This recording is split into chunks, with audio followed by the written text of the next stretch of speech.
ان کے خاندانی ذرائع سے کہیں سے ہم نے حاصل کی. محمود شام اور میں ہم پارٹنر تھے اس میں معیار میں. شام صاحب ایڈیٹر تھے, میں ایگزیکٹو ایڈیٹر تھا. ترجمے کا کام میں جو ہے وہ, کیونکہ میرا ایک پیشہ تھا, میں نے کئی ناول ترجمہ کیے ہیں جو قسطوار چھپے ہیں, 1-2 اور ناول بھی تھے. تو یہ پھر ہم نے اس کو ترجمہ کر کے ہم نے قسطوار معیار میں چھاپا تھا. یہ بات ہے 1976 کی. یہ اچھا, اور پھر ہم نے اس کا اعلان کیا کہ بھئی ہم یہ کتابی شکل میں چھاپیں گے. قسط تو چلتی رہی, 6 مہینے تک اس کی قسطیں چلتی رہی, اور بہت اہم, بہت پڑھی گئی ہیں, بہت ہی اہم. تو کتابی شکل میں ہم نے وہ, ہمیں ان کی جو بیگم تھی لندن میں رہتی تھی, ناہید اسکندر مرزا, انہوں نے ہم پر قانونی کیس کر دیا, نوٹس بھیج دیا لندن سے ہمیں کہ بھئی یہ تو اس کے کاپی رائٹس میرے ہیں, یہ آپ کیسے اس کو چھاپ سکتے ہیں بھئی, تو آپ بھی چھاپ سکتے ہیں. تو وہ رک گیا سلسلہ. اچھا, پھر ہم چھاپ بھی دیتے ہیں. ہم تو آپ کو پتہ ہے انقلابی قسم کی صحافت بھی کی ہے ہم نے, ہم کو زیادہ ڈر نہیں ہوتا ہمیں. لیکن پھر یہ ہوا کہ وہ ضیاء الحق صاحب آ گئے, پھر اس میں ہم ایک الگ دوسری لڑائی میں پھنس گئے. تو ابھی یہ جب میں جاتا تھا پاکستان, ہمارے عقیل عباس جعفری ہیں, وہ بہت ایک ان کا ریسرچ پر, اس پر پاکستانی کرونیکل ان کا بڑا کام ہے ان کا. تو وہ مجھے ہمیشہ کہتے تھے بھئی یہ کتاب ایک تاریخ کی ایک بڑی اہم دستاویز ہے, اس کو آپ جو ہے چھاپیں, کیونکہ یہ آپ ہی نے ترجمہ کیا ہے, آپ ہی نے. تو انہوں نے پھر بیچاروں نے جمع یہ ساری اس کی مجھے اخبار مستقل رسالوں سے معیار کے لائبریری میں بیٹھ کر سب قسطیں جمع کر کے مجھے دی انہوں نے لا کر. وہ پھر میں نے دوبارہ ریوزٹ کی اس کو, دوبارہ اس کو ایک ایڈٹ کیا کر کے, اور اس کو پھر میں جب پچھلی بار پاکستان گیا تھا میں, تو اسی وقت اس کو مہینے بھر کے اندر ہم نے اس کو چھاپ کے مارکیٹ میں ڈال دیا. وہ بہت اس کا ایک, آج کل کا زمانہ کچھ ایسا ہے نا پاکستان میں کہ لوگ جو ہے وہ ایک تاریخ واریخ کی طرف زیادہ جاتے نہیں, تاریخ واریخ پڑھنے کا قصہ نہیں ہے. تو وہ جو میں پہلے کہہ رہا تھا کہ تاریخی ناول کا, کہ بھائی تاریخ کو تاریخ میں پڑھنا چاہیے, تاریخ کی طرح. تاریخ فکشن نہیں ہے, تاریخ کو آپ فکشن نہیں بنا. ہمارے یہاں خط بنا دیا ہے, ہمارے یہاں, میں پاکستان کی بات کر رہا ہوں, ہمارے یہاں تاریخ کو بھی آپ نے فکشن بنا دیا ہے. آپ کو اس کے اندر اپنی تحریف کرتے رہتے ہیں, اپنے حساب سے اس کو ری رائٹ کرتے رہتے ہیں تاریخ کو, وہ ایک الگ بحث ہے. تو یہ وجہ تھی. اچھا, اس کے بعد جو میرا یہ 5واں ناول, اس کے بعد یہ ہے B A Rustam P H D. اچھا, یہ بھی, اس کو بھی آپ سیاسی ناولوں ہی کی فہرست میں رکھیں, کیونکہ ہمارے یہاں ٹی وی اور ٹی وی اینکر کیا ہے وہ بھی, اب کی جو سیاست, لیکن اس میں میرا ایک صحافتی وہ بھی اس میں اینگل تھا کہ مجھے, کیونکہ سب کو شکایتیں ہیں کہ اینکر جو ہے وہ کم پڑھے لکھے ہوتے ہیں یا کم تربیت یافتہ نہیں ہوتے, وہ ایک عجیب سا ایک قصہ ہے, وہ اپنی جگہ ہے. لیکن میں نے کسی کو اس میں وہ نہیں کیا, بلکہ میں نے ایک اپنا نیا اینکر اس میں تخلیق کیا. میں نے ایک بالکل فکشنل ایک کریکٹر ہے وہ میرا, وہ اینکر جو ہے وہ پھر ایک بیٹھ کر وہ کیا کر رہا ہے, وہ ایک بالکل ایک ایکسنٹرک سا ایک آدمی ہے جو کر کے وہ جو کیا کر رہا ہے, بہت ہی ایک لڑنے بڑھنے والا, وہ کیا کر رہا ہے کہ اس کی زندگی کہانیاں چل رہی ہیں, اس کے جھگڑے چل رہے ہیں, اس کی شادیاں, اس کی محبت, یہ سب چیزیں مل کر یہ اچھا دلچسپ سا ناول ہے. میرے پاس اگر یہاں کوئی کاپی ہو یا آسٹریلیا میں تو آپ کو میں بھیجوں گا بھی. یہ پچھلے سال آیا یہ آخری ناول میرا. اچھا, ایک اور آپ کی کتاب ہے جو بڑی اہم ہے میرے حساب سے, جو ڈپکٹ کرتی ہے پاکستان کی تاریخ کو, اور وہ ہے سیاستیں کیا کیا. اس میں آپ نے جو انٹرویوز کیے ہیں, جو آپ کے صحافتی, آپ کے اصل پیشے کے لحاظ سے جو ہے وہ سیاست جو ہے وہ انٹرویو, اس کے بارے میں بتائیے کہ اس میں آپ نے ایک تو اس میں نے جو دیکھا تھا وہ یہ ہے کہ ایک تو آپ نے صدر جنرل ضیاء الحق کا انٹرویو کیا ہے, اور آپ نے بے نظیر بھٹو کا وہ کیا ہے, تو اور بہت سارے جو وہ ہیں. تو آپ نے اس میں الطاف حسین کا بھی کیا ہے, بل الطاف حسین کی تو خیر اب کی تو جس طرح کی وہ ہے اس پہ وہ خاصے قابل اعتراض ہو گئے ہوئے ہیں. تو آپ یہ بتائیے کہ یہ جو انٹرویوز ہیں ان سے پاکستان کی کیسی سیاست سامنے آتی ہے؟ دیکھیے, میں اس کا چھپی ہوئی چیز کو دوبارہ چھاپنے کا قائل نہیں ہوں. یعنی وہ ہمارے یہاں آج کل ایک بڑا رجحان ہے, جیسے میں نے بتایا تھا کہ آج کل کالم نگاری بہت ہمارے یہاں ہو رہی ہے. ہمارے بہت اچھے سب دوست ہیں جو کہ کالم لکھ رہے ہیں, بہت اچھا لکھ رہے ہیں. تو وہ پھر ہوتا یہ ہے کہ وہ کالموں کا پھر مجموعہ, کتنے کالم ہو جاتے ہیں ان کا مجموعہ چھپ جاتا ہے, ان کا ایک نئی کتاب آ جاتی ہے. تو میں اس کے خلاف, میں تو سینکڑوں میری بے شمار کتابیں آ سکتی تھیں کالموں کے. میرا کالم بڑے مشہور تھے معیار کے زمانے کے یا کویت میں میرے عرب ٹائمز کے زمانے کے. تو میں نے, لیکن یہ کتاب میرا ایک چھوٹا بھائی ہے, وہ میری چیزیں چھپی ہوئی جمع کرتا رہتا ہے, اس کو شوق ہے, تو اس نے یہ میرے انٹرویوز جمع کیے تھے بہت سے. اچھا, ان میں وہ تو جمع نہیں کر سکا جو ریڈیو کے انٹرویو تھے, لیکن اس نے جو چھپے ہوئے انٹرویو تھے وہ جمع کیا, اور اس نے کہا کہ جی بھائی یہ کتاب, تو میں نے اس کو کئی سالوں سے پڑھی رہی ہوں. لیکن پھر میں نے کسی نے مجھ سے کہا کہ نہیں, یہ ایک طرح کی تاریخی دستاویز اس لیے ہے کہ اس میں اہم شخصیتیں تھیں, وہ لوگ ہیں جنہوں نے کہ پاکستان کی سیاسی تاریخ میں ایک اہم جن کا نام ہے, اور اس میں ان کی وجہ سے بدلاؤ آئے ہیں سیاست میں بھی, ملک میں بھی. تو وہ انٹرویو مثلا جنرل ضیاء الحق جو تھے وہ تو میرے ٹارمنٹر تھے, یعنی ان کی وجہ سے میں جیل میں رہا, 3-4 مہینے کی جیل بھگتی, بے روزگاریاں رہی, انہیں کی وجہ سے پھر میں خود ساختہ جلا اپنی جو میں نے وہ اختیار کی چلا گیا. تو ان کا مجھے, میں اس زمانے میں عرب ٹائمز ایک تھا اردو اور انگریزی کا بڑا اخبار تھا, اس میں اردو کے اخبار بھی تھے, میں اردو کے حصے کا ایڈیٹر تھا. تو میں پاکستان کو, یہ بات ہے 1988 کی, تو وہ میں گیا وہاں, ان کی میں نے, وہ جنیجو صاحب وزیر اعظم تھے, میں اصل میں جنیجو صاحب کا انٹرویو کرنے گیا تھا, وہ چین چلے گئے, تو میں نے جو ہے وہ پھر ایک کہا میں خالی ہاتھ واپس کیسے جاؤں. تو کس نے کہا, میرے ایک ذریعے نے, کہ صحافیوں پہ کی سب سے جو اہم سرمایہ ہوتا ہے وہ ان کے رابطے اور کانٹیکٹس ہوتے ہیں, تو بہرحال کسی نے حوالے سے میں نے کبھی مجھے کیسے دیں یار, میں تو ان کا یعنی باغیوں میں شمار ہے میرا.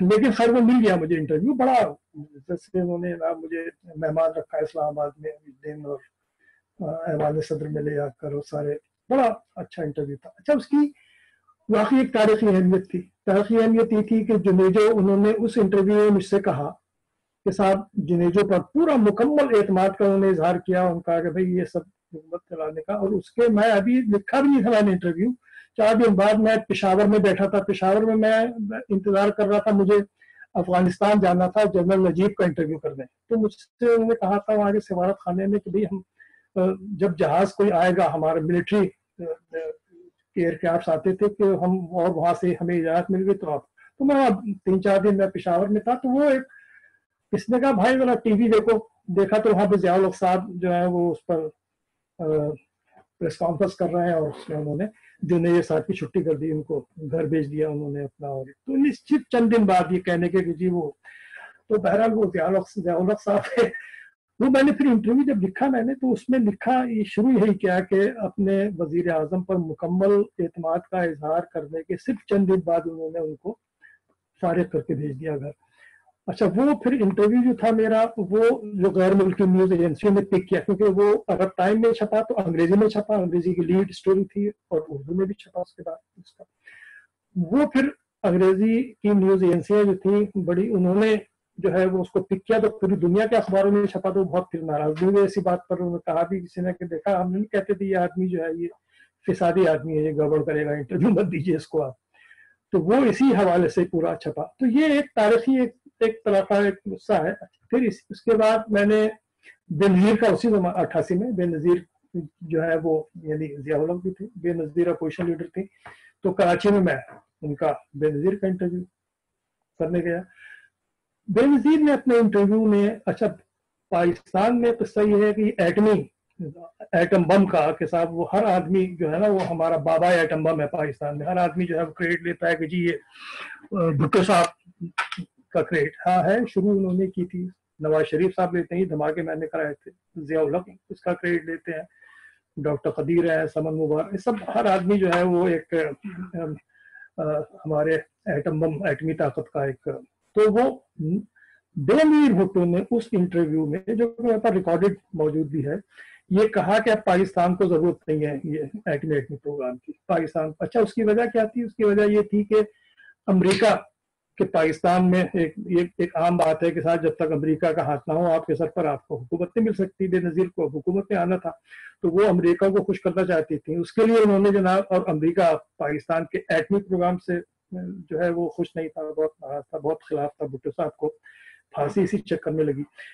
تو وہ انہوں نے بالکل صاف، یعنی حالانکہ ان کے والد کا شروع کیا ہوا پروگرام تھا، تو انہوں نے کہ جی نہیں یہ، اور یہ موجود ہے اس کتاب میں بھی پڑھ لیجئے، اور میرے پاس ریکارڈنگ بھی بے نظیر نہیں، یہ بھی ایک تاریخ کا حصہ تھا۔ عمران خان کے 2 انٹرویو ہیں اس میں۔ عمران خان کا ایک انٹرویو تو میں نے یہی جو خاص طور پر وہ آئے تھے، اور 2 گھنٹے میرا ان سے دو بدو، یعنی 1 to 1 رہا اس پر ریڈیو پر، اور لائیو گیا، اور اس میں میں نے ان کی کچھ فنڈ ریزنگ بھی کی تھی، ریڈیو تھون بھی کیا تھا۔ اس کے بعد پھر میں نے جب یہ خبریں چلی کہ صاحب یہ عمران خان جو ہیں وہ سیاست میں آنے والے ہیں، تو پھر میں نے ان کو انٹرویو کیا، اور میں نے ان سے، وہ ناراض ہو گئے اس سوال پر کہ بھئی یہ آپ لوگ کیوں نہیں سمجھتے، میرا کوئی ارادہ نہیں ہے، آپ لوگ، بلکہ ان کا یہ الفاظ تھے کہ آپ لوگ یہ کیوں نہیں سمجھتے کہ ہر آدمی وزیر اعظم بننا نہیں چاہتا، مجھے نہیں بننا وزیر اعظم، میں بالکل سیاست۔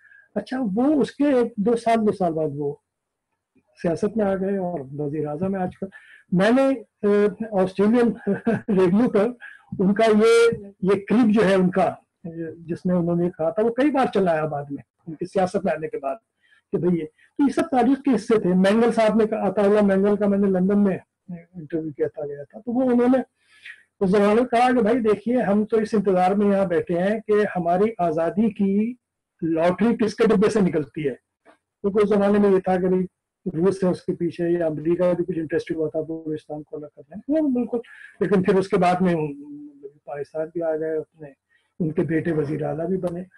تو یہ سب کیسے تھے؟ ایدھی صاحب، عبدالستار ایدھی کا میں سب سے امپریس انہی سے ہوا تھا، وہ آئے تھے، وہ ایک عجیب فرشتہ آدمی تھے۔ چلیے اب ہم چلتے ہیں آپ کے ایک اور جملہ میں بتا دوں، ایک جملہ ایدھی صاحب کا تھا، انہوں نے کہا کہ بھائی کہ پاکستان کے حوالے سے کہنے لگے دیکھیے پاکستان کے حالات کوئی ٹھیک نہیں کر سکتا، اور ان کا یہ جملہ ہے لکھا ہوا ہے، انہوں نے کہا کہ پاکستان میں اگر اللہ میاں بھی فرشتوں کی فوج لے کر نیچے آ جائیں تب بھی معاملہ پاکستان کا جو ہے وہ مسئلے پاکستان کے حل نہیں کر سکیں گے۔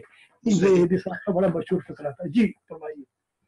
اب ہم آتے ہیں ایک آپ کے لائٹ سے اس کی طرف، اور وہ ہے آپ کا شاعری کا شعبہ۔ اب شاد ہی نہیں جو وطن چھوڑ کر بکا، کتنے گھروں کا مال دکانوں تک آ گیا۔ پروفیسر جگن ناتھ آزاد کا کہنا ہے کہ شاعری کے جدید رویوں سے اشر شاد کی وابستگی اردو شاعری کی ایک قیمتی متاع ہے۔ ان کے کلام میں دلکشی، تازگی، شگفتگی اور تغزل نے ایک دوسرے کے ساتھ ہم آہنگ ہو کر ایک اکائی کی صورت اختیار کر لی ہے۔ ان کی غزلوں کا انداز و اسلوب اول سے آخر تک ایک ایسی تازگی اور شگفتگی کا حامل ہے جسے میں غزل کی آبرو کہوں گا۔ تو یہ ایک بڑے شاعر کا خراج ہے آپ کے لیے۔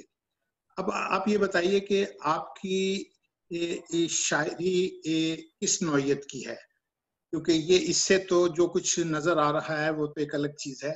آپ یہ پہلے تو یہ بتائیے کہ آپ صرف غزل کہتے ہیں یا نظم کہتے ہیں؟ میں تو بنیادی طور پر غزل کا ہی شاعر ہوں۔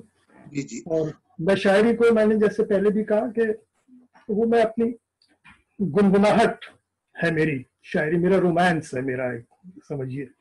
اور اس لیے میں نے کبھی، حالانکہ میں نے کوئی انقلابی شاعری یا مزاحمتی شاعری وہ نہیں، شاعری ایک بالکل ایک بریک ہے، ایک آپ کا ایک روزمرہ سے ایک الگ سا، تو میں غزل ہی کہتا تھا۔ اب اس کے بعد ایک وقت بدلتا ہے، ہوتے ہوتے پھر تبدیلیاں آ جاتی ہیں، وہ پھر کیا ہے کہ وہ حالات حاضرہ آدمی شاعری میں در آتا ہے۔ اپنے جگن ناتھ صاحب، خیر ان کی بہت نوازش ہے، وہ انہوں نے میرے بارے میں بہت ہی اچھی باتیں کہیں گی۔ اصل میں جب میری پہلی کتاب جو تھی، میرا شاعری کا مجموعہ ہی تھا، نصاب 1996 میں شائع ہوا، تو یہ نصاب پہ ان کا یہ تبصرہ تھا، اور بھی بہت سے دوستوں نے اچھی باتیں لکھی ہیں۔ فلیپ جب لوگ لکھتے ہیں تو ظاہر ہے آپ کی تعریفیں ہی کرتے ہیں نا، تو ہم خوش ہو جاتے ہیں۔ تو میں نے غزل، نظمیں کہی ہیں، میں نے نظمیں بھی کہی ہیں، اور طور پر غزل جو ہے وہ میرا ایک شعر بہت، میں ذرا سا آپ کی بات معاف کیجیے کٹ رہی ہے، کہ میں جب کالج کے ہی زمانے میں تھا. میرا ایک شعر بہت ایک مشہور ہوا تھا اور وہ اب تک چلتا رہتا ہے. وہ میرے نام سے بھی نہ سے، لیکن شعر اپنے طور پر ہی بہت کہ وہ مجھ کو بھی پڑھ کتاب ہوں مضمون خاص ہوں، مجھ کو بھی پڑھ کتاب ہوں مضمون خاص ہوں، مانا تیرے نصاب میں شامل نہیں ہوں میں، مانا تیرے نصاب. یہ شعر بڑا زمانہ مشہور ہے، لیکن پھر اس کے بعد شاعری تو ختم ہی ہو گئی تھی ہماری. سب صحافت چل نکلی تھی. جب میں یہاں جو ہے نا وہ شاعر کی شاعری ختم نہیں ہوا کرتی، وہ ہاں بس مطلب یہ نکلتی رہتی ہے. ہاں وہ اس کی اچھا یہ کہ ادبستان، ہمارے ادبستان کے ناظرین کے لیے کچھ کلام عطا کیجیے. میں عرض کر دیتا ہوں کہ اب وہ مختلف دور میں مختلف طرح کے موڈ کی مختلف طرح کی شاعریاں ہیں. تو وہ دو چار شعر میرے سن لیجئے کہ یہ تو خبر ملی تھی کہ وہ میرے گھر گیا، یہ تو خبر ملی تھی کہ وہ میرے گھر گیا، لیکن پتہ نہیں کہ میرا گھر کدھر گیا. واہ واہ واہ. لیکن پتہ نہیں کہ میرا گھر کدھر گیا. اور شعر کے یہ احترام عشق ہے کم ہمتی نہیں، یہ احترام عشق ہے کم ہمتی نہیں، وہ میرے پاس آیا تو میں خود سے ڈر گیا. وہ میرے پاس آیا تو میں خود سے ڈر گیا، اور ٹوٹی ہوئی فصیل کے معاف کیجیے گا، ٹوٹی ہوئی فصیل کے پتھر تھے ہاتھ میں، اور ڈھونڈتا تھا شاد کہ سایہ کدھر گیا. شاد کہ یہ تو خبر ملی تھی کہ وہ میرے گھر گیا. اور ایسی ایک شعر اور ہے کہ میں نے تم سے کب کہا مجھ سے کچھ کہا کرو، میں نے تم سے کب کہا مجھ سے کچھ کہا کرو، بس ہوا کے سامنے ہونٹ رکھ دیا کرو. میں نے تم سے کب کہا مجھ سے کچھ کہا کرو، بس ہوا کے سامنے ہونٹ رکھ دیا کرو. اور جا بجا زمین پر گہری کھائیاں بھی ہیں، جا بجا زمین پر گہری کھائیاں بھی ہیں، نیچے دیکھ کر چلو جب خدا بنا کرو، نیچے دیکھ کر چلو جب خدا بنا کرو. اور بس وہ اسی طرح کے شعر ہیں کچھ. اور دو چار شعر اور ایسی دیکھ لیجئے کہ آئینوں کو اب بدلنا چاہیے، آئینوں کو اب بدلنا چاہیے، اے انا تجھ کو کچلنا چاہیے، اے انا تجھ کو کچلنا چاہیے. اور شور ہے سانپوں کی بستی میں کہ اب، شور ہے سانسوں کی بستی میں کہ اب آستینوں سے نکلنا چاہیے، آستینوں سے نکلنا چاہیے. اور جگمگاتی روشنی کے باسیوں ایک دیا دل میں بھی جلنا چاہیے، جگمگاتی روشنی کے باسیوں ایک دیا دل میں بھی جلنا چاہیے. اور آ گئی شام علم پھر دوستو، جامو ساغر و مینا میں ڈھلنا چاہیے، ساغر و مینا میں ڈھلنا چاہیے. چاہتا ہوں شعر ایک میرا بھی شاد، چاہتا ہوں شعر ایک میرا بھی شاد، اس کے ہونٹوں پہ مچلنا چاہیے، اس کے ہونٹوں پہ مچلنا چاہیے. آئینوں کو اب بدل. اسی طرح کی چیزیں ہیں. میرے 3 مجموعے شاعری کے، میرے 3 مجموعے شائع ہوئے ہیں. 96 میں پہلا تھا، اس کے بعد 2005 میں، پھر 2013 میں. تو بس وہ ایک شاعری کو میں نے جیسے بھی آپ سے پہلے بھی کہا کہ میں بہت زیادہ سنجیدگی سے اپنے شاعری کے کام کو بھی بہت زیادہ، ناول کو صحافت کے بعد پھر ناول میرا دوسرا شوق ہے. اور لیکن چلتا رہتا ہے یہ مشاعرے اشعاروں کا سلسلہ، اور شاعری کا سفر بھی بہرحال جاری ہے اور چل رہا ہے. اشرف شاہ جی، آپ کا بہت بہت شکریہ. آپ نے اپنے قیمتی وقت میں سے وقت نکالا اور ہمارے ناظرین کے لیے بہت ساری دلچسپ باتیں جو ہیں انہیں بتائیں. تو آپ کا بہت شکریہ. ادبستان کی جانب سے ہم آپ کا شکریہ ادا کرتے ہیں. آداب. بہت بہت شکریہ رضا صدیقی صاحب، آپ کا بہت نوازش.